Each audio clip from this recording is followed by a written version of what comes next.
It's a new era for Locked On Nuggets as our new co-host Ryan Blackburn joins the show. We'll talk about Russell Westbrook and how he can change absolutely everything for the Nuggets, good and bad. Plus, I'll give you my takeaways from Media Day and from the first few days at camp. All that and more here on Locked On Nuggets.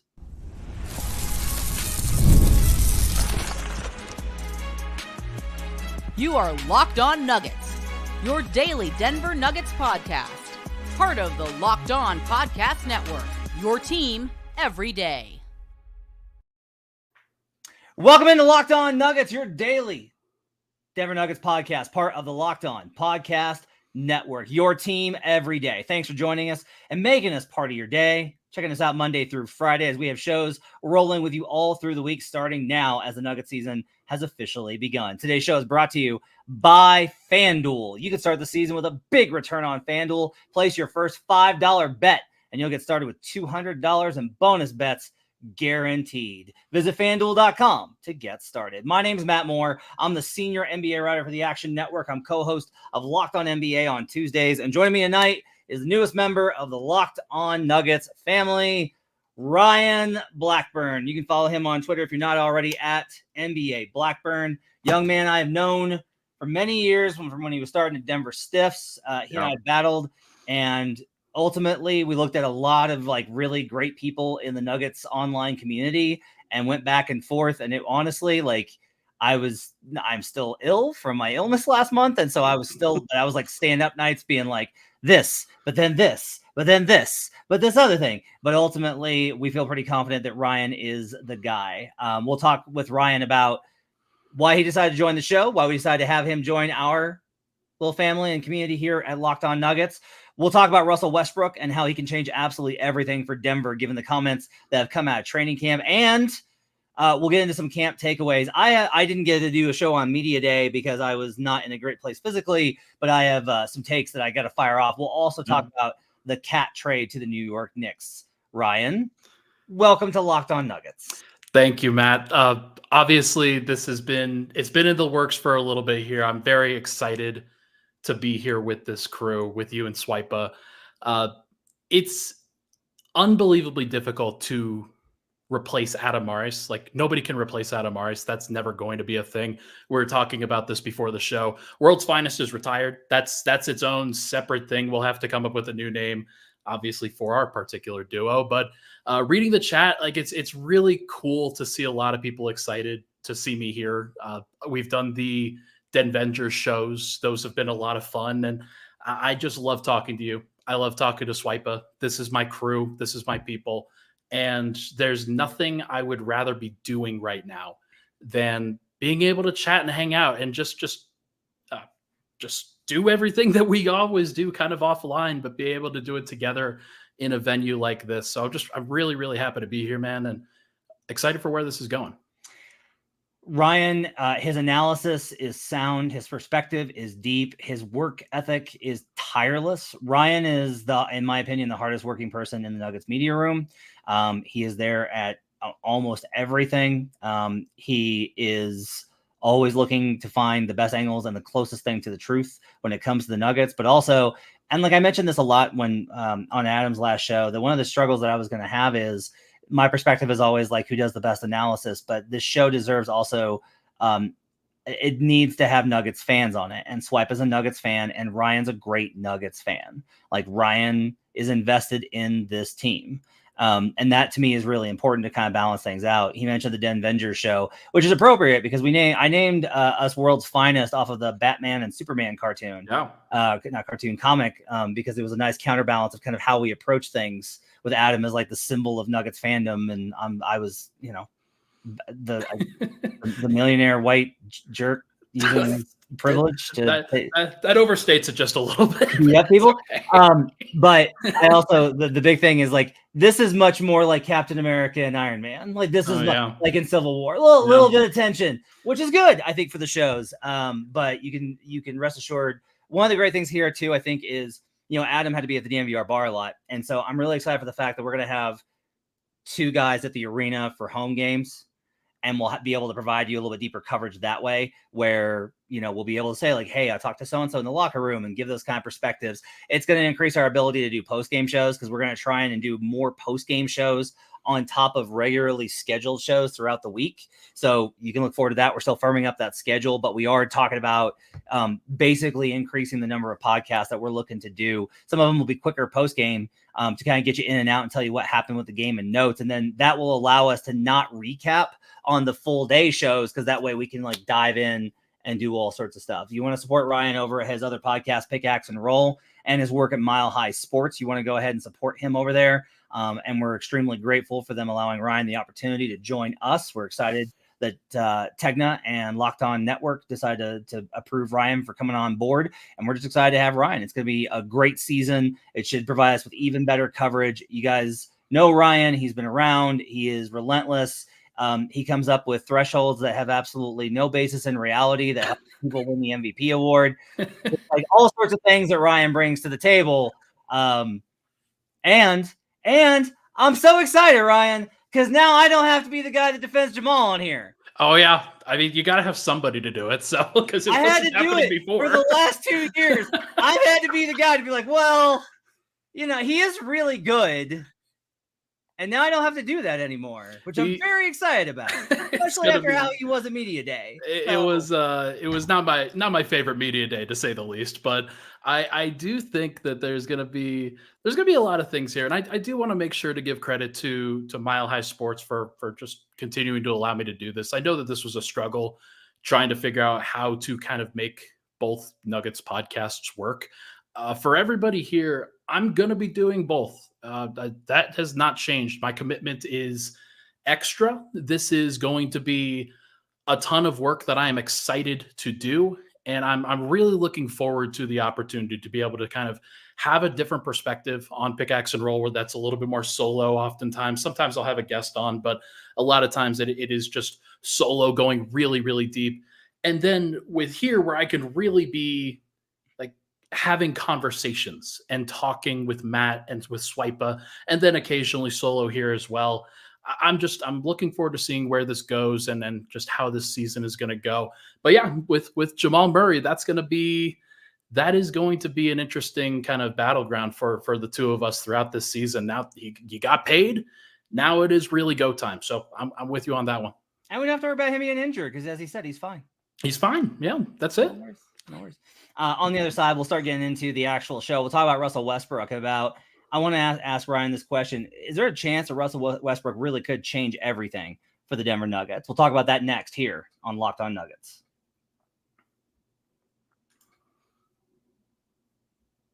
Today's show is brought to you by FanDuel. Hey, NFL fans, you can start the season with a big return on FanDuel, America's #1 sportsbook. How about those Broncos? Just an incredible win. Honestly, could not have gone better. I mean, anytime that you got a chance to win a game with your quarterback throwing the least number of yards for any quarterback in a winning effort in NFL history, you take that. Your Denver Broncos now have a real shot at the division with the Kansas City Chiefs being banged up, and you can bet that at FanDuel Sportsbook. When you get a hunch in the middle of a game, you can check out the latest stats, view live play-by-play, and so much more on the same page where you place your bets. I'm just being salty. I had Jets on a teaser, and then they missed that field goal, and the noises I made were both sad and angry, and they echoed throughout the valley here in Loveland, Colorado. You'll get started with $200 in bonus bets, guaranteed when you place your first $5 bet at FanDuel. That's FanDuel.com. We'll be right back on Locked On Nuggets.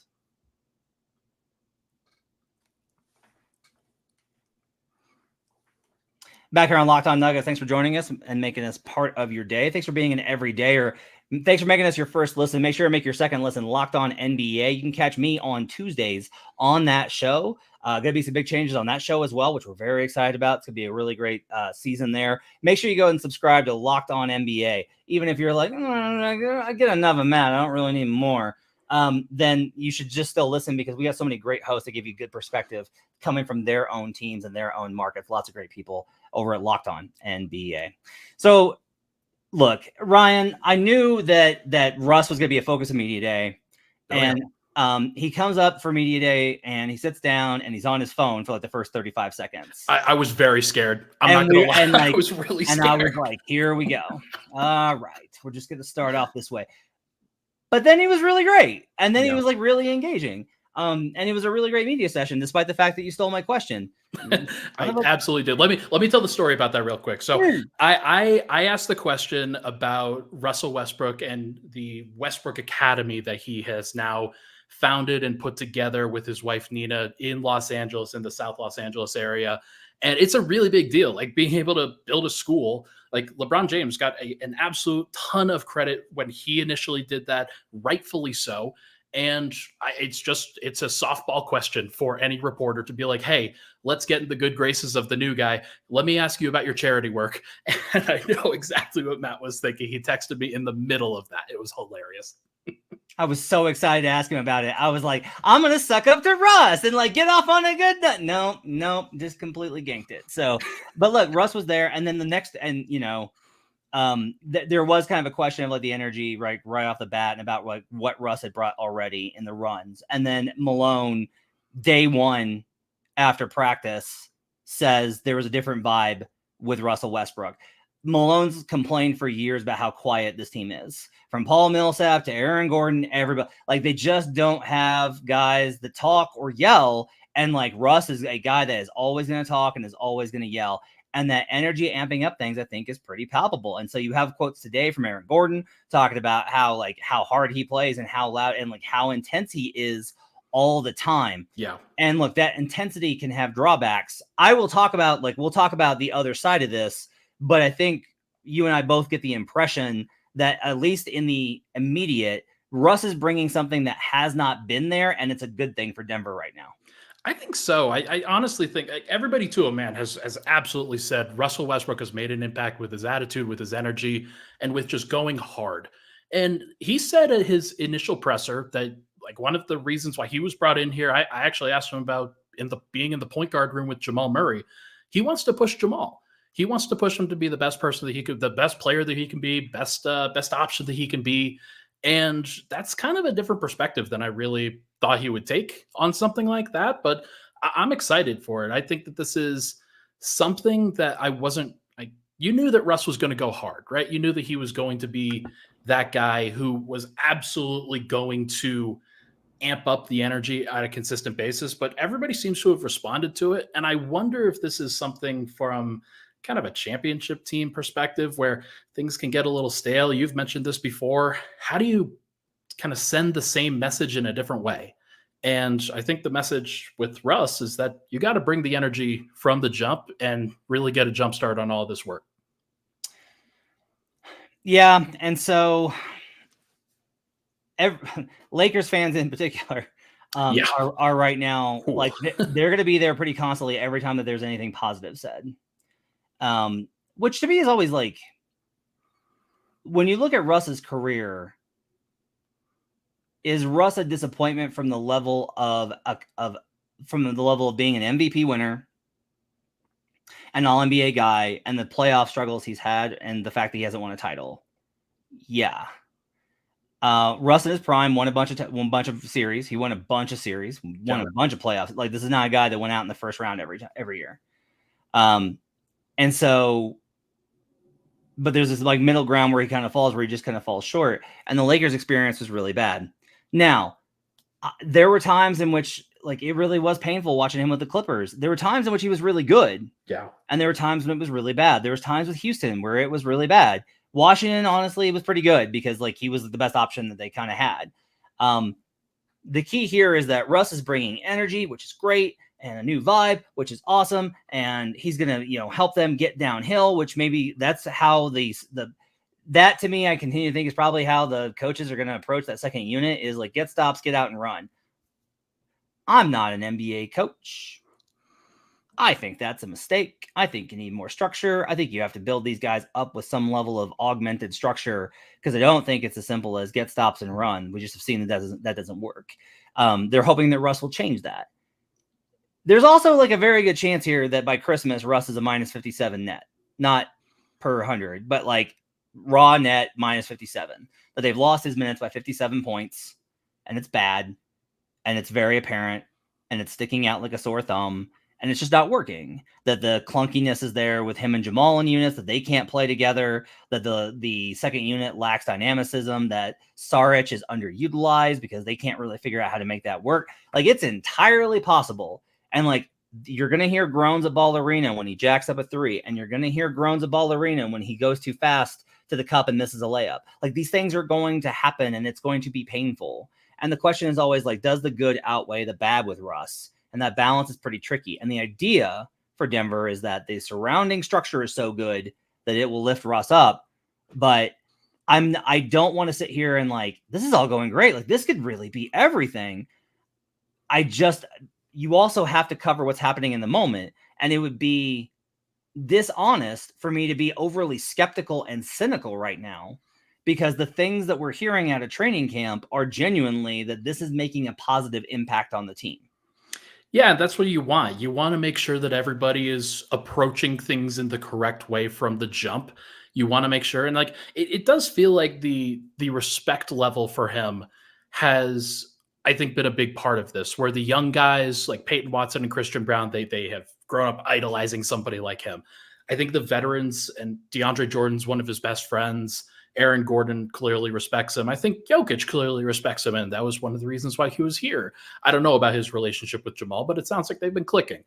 I think that those guys respect his ability to be a teammate and to bring energy on a consistent basis, especially going into his 17th year.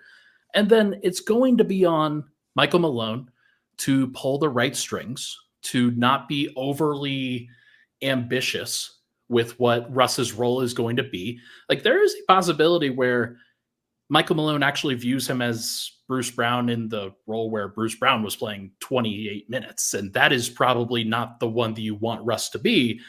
But I think that there's a possibility where he plays 20 minutes, where he's maybe staggering with Jamal just a touch, but most of the time he's just running the second unit, spacing it out, running pick and pops with somebody like Dario Saric and trying to get downhill, and then trying to set the table for some of the young guys and hoping that they could get some good run. It's going to look pretty bad at times. I don't think anybody would argue with that, but I do want to point out that the Nuggets were like -10 when Jokic was off the floor during the championship season. And that is, I think, like, you don't have to be -10. Like, you could try to be -4, -5, and that could still look bad at times. But it doesn't mean that it has to be horrible. And I think that Russ, I just don't think this is going to be horrible based off of being in a better role for him than where he was in the previous stops. So I respect that. I'm also the one that has to sit next to you. Yeah. And it's going to be a wild, wild ride. And I know the noises that you're going to make when the Royce Young calls them the found a penny shots. And it's where there's like a loose ball, right? There's like some sort of loose ball collision or something, and the ball kind of rolls out, and Russ just finds it. And for whatever reason, Russ in those moments is always like, it's 3-point jumper time, like every single time, because it's for him, it's like he views it as found money. Yeah. And I get the idea from the perspective of, if you hit that three, it's a massive momentum swing. Like, that's a timeout. Like, that's an immediate call timeout play, because it's like, we just turned the ball over in the backcourt and Russell Westbrook hit a three. Timeout, right? Unfortunately, not the greatest shooter's touch from Russell Westbrook. Not his best skill. That's for sure. Not his best skill. And so those things are going to be some of those kind of issues. I think I still think it's possible that this goes very badly. But I think that it's also, like, you hear me say this all the time, guys are going to have good months and bad months. And the question is just going to be like, Reggie had a really, really great start to the last season. Like, he was so good to start the last season. And then it just got worse and worse and worse. That's the key that you got to make sure that Russ doesn't go into, is it can't be like, good start. Oh, and it got worse. You either have to pull him out of it, or you have to address the issue before it gets that bad. But we'll be talking about Russ a lot on this show going forward. Up next, some more camp takeaways. I want to talk about Dario Saric. I want to talk about Julian Strother. And we'll talk about the big trade, as Karl-Anthony Towns is no longer a member of the Minnesota Timberwolves. All that and more up next on Locked On Nuggets.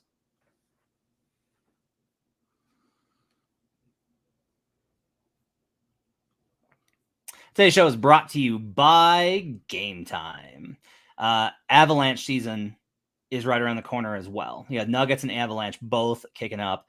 These games are awesome to go to, and the best way for you to do it is to hit up Game Time, because you're going to be able to find the tickets that you want. I've already been perusing Game Time using the Game Time picks. They filter out the fluff to show you only incredible deals on great seats, so you don't have to waste time searching through thousands of tickets. I've been using that to go ahead and look. My wife's and I's anniversary is at the end of next month, and I'm getting her Avalanche tickets because, well, mostly because it's funny to me, because she's this like quiet literary person that turns into a raving psycho when I take her to Avs games. So we're going to do that for the anniversary. Curation makes it easier to save more on sports, concerts, comedy, theater, and more. You can get a panoramic view of your seat in the app before you buy with the seat views. And they got a lowest price guarantee. Game Time will credit you 110% of the difference. Take the guesswork out of buying tickets with Game Time. Download the Game Time app, create an account, and use code LOCKEDONNBA for $20 off your first purchase. Terms apply. Again, create an account and redeem code LOCKEDONNBA for $20 off. Download Game Time today. What time is it? It's Game Time. We'll be right back on Locked On Nuggets.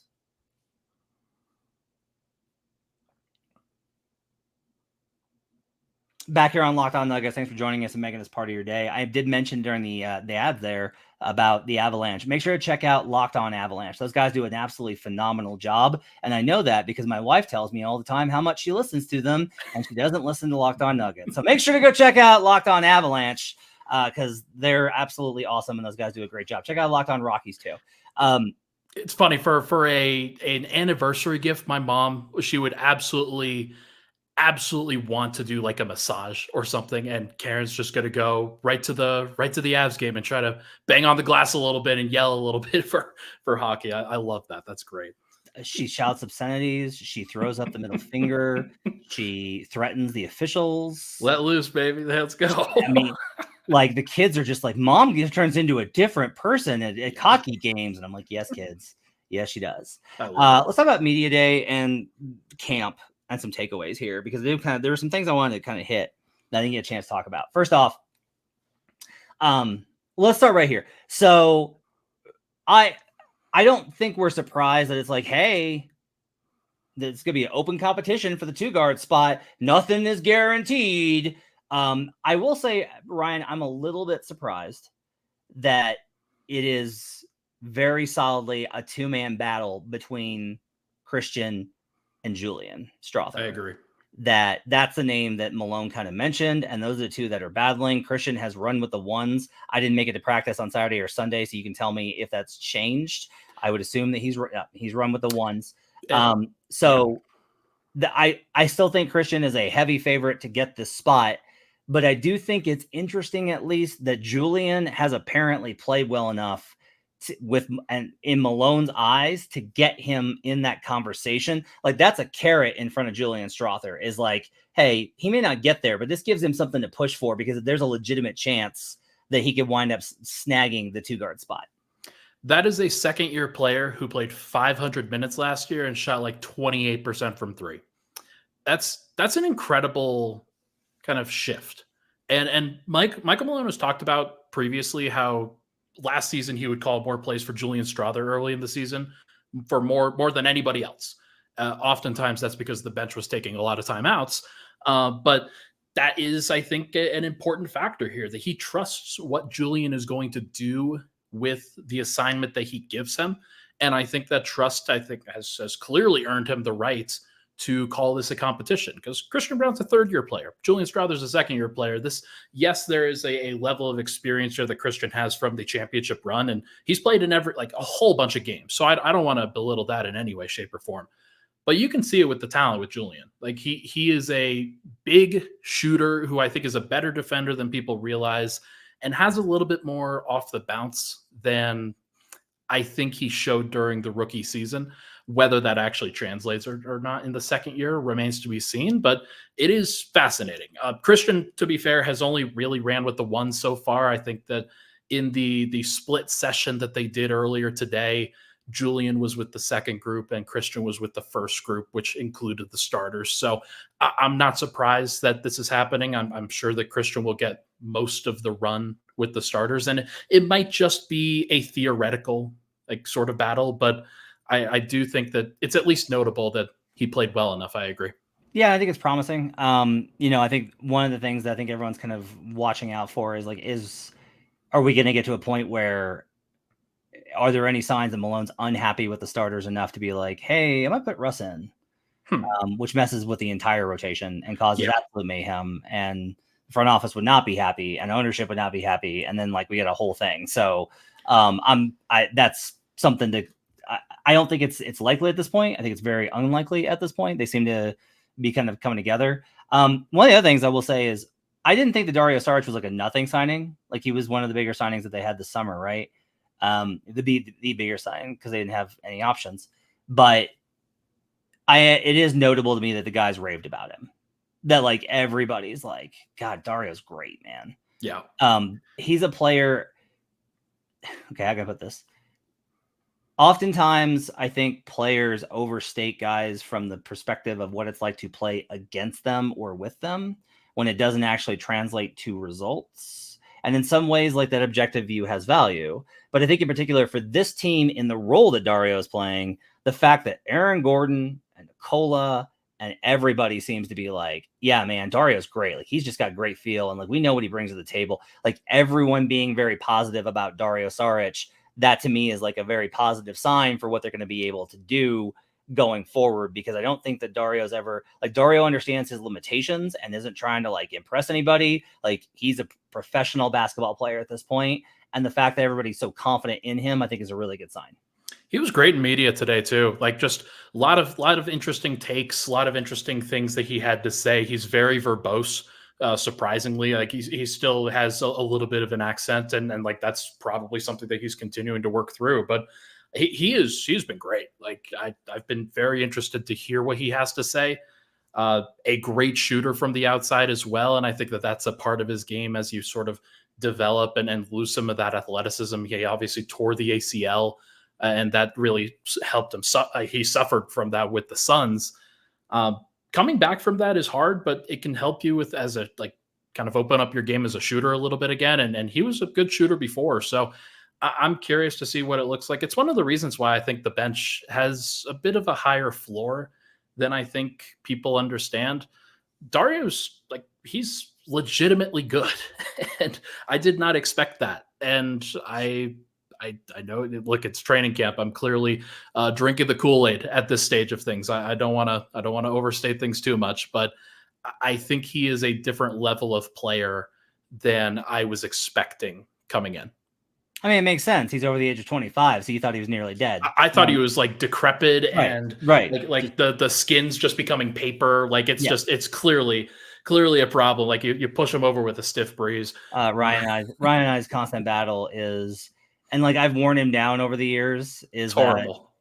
I've worn down Ryan on the value of veterans. And actually, as he gets older, he started to be like, you need actual like veterans. Like you need guys that like the first time he said that last year, I was like, oh, I finally won. Your teachings are finally resonating a little bit more. Only took me grumping about it for 4 years about how everyone just wants to play the young guys. You know what's funny about that though? So I made the comparison to Jeff and DeAndre when watching Russ and DeAndre interacting over the course of these last few days. Like they're laughing constantly. They are vibing really, really well. And it just like that was where Michael Malone went over after practice on Saturday. I think like he's just trying to enjoy that moment as much as possible with those guys. And I wonder if there's a little bit of that like, hey, Denver obviously missed having a second real veteran like when Jeff Green left, when Ish Smith was gone. So I'm hearing you. I'm listening. I definitely think that there's an energy that Russ brings. I think kind of matches what Jeff brought.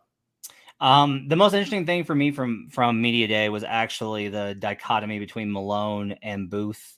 Having them come out separately, I thought was an interesting selection. That's typically been everybody together, and them not doing that when they knew they were going to get asked about it, I thought was kind of interesting. I asked Malone directly about the stuff, and he said basically what I expected. And I think Swipa covered this, but Malone talked about like, look, it's a bad thing if Calvin and I agreed on everything. And I think that that's a really fair point. they don't have to get along to win championships. That's been the case for just about every team forever. They can disagree heavily on things and still win championships. But the more interesting thing to me was actually about the shooting. Is that, Malone talked about, he's like, look, we have shooters. I've got Jamal Murray and Nikola Jokic and Michael Porter Jr. and Julian Strother. And he talked about all these guys. And he's like, we just need to get more threes up. Like, we didn't take enough. And that's a problem. And then Booth comes out and basically says, like, yeah, we're pretty borderline here on having enough shooting, which I thought was really interesting. Now I don't know what their means are to address that in season if they get into it, and it's just like, yeah, they're just not a good 3-point shooting team. It's probably going to be fine. Like, I've held the line in terms of grumpiness on the Christian Braun stuff, which, like, Calvin Booth specifically being like, by the way, he did shoot this above the break. Christian also very grumpy about hearing that all summer as well. Yeah. Yeah. Thanks for listening to the show, guys. And so, but like, it's entirely possible that that's fine. Like, I've been thinking about it. I'm like, it's probably fine. Like, it's probably going to work out. League wide, that's going to be, it's not really the starters I wonder about. It's just, it really is. It's going to be the mixed rotation. And you as the rotation guy can talk about this. Just like, I'm worried about what certain lineups are going to look like in terms of 3-point volume. If they run into a team that's just like, no matter who's on the floor, they're bombing, I'm a little bit worried about what those minutes are going to look like. Calvin Booth said something about having 9 real players at Media Day that I thought was very interesting, and I think a very strong admission about how shallow Denver's depth is heading into the season. Because you kind of work backwards. I work backwards when doing a rotation chart. Like, you can't use Deron Holmes. You're probably not going to use DeAndre Jordan. You're probably not going to use Jalen Pickett and Hunter Tyson consistently. And that is now down to 11 guys. And the 9 that he's mentioning doesn't include Zeke Naji, who became unplayable at times last year. And it doesn't include Vlatko Čančar, who's just recovering from a torn ACL. Vlatko says he feels good. He says he feels good. And that'll be interesting to monitor whether Denver goes with a 9 or 10-man rotation consistently.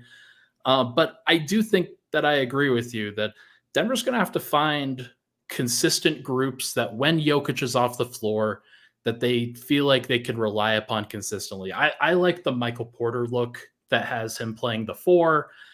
I suspect that Jamal Murray will play a lot next to Russell Westbrook, and then they'll move Julian Strother to the 3 and Peyton Watson to the 4 with Dario Saric at the 5 and play a little bit smaller. But I think between those two groups, Denver just has to survive. Last year, Reggie Jackson and Christian Braun, when they came in, and guys like Murray and Porter sat, Denver was really good in those first and third quarters. That was one of the surprising things out of last year's rotation.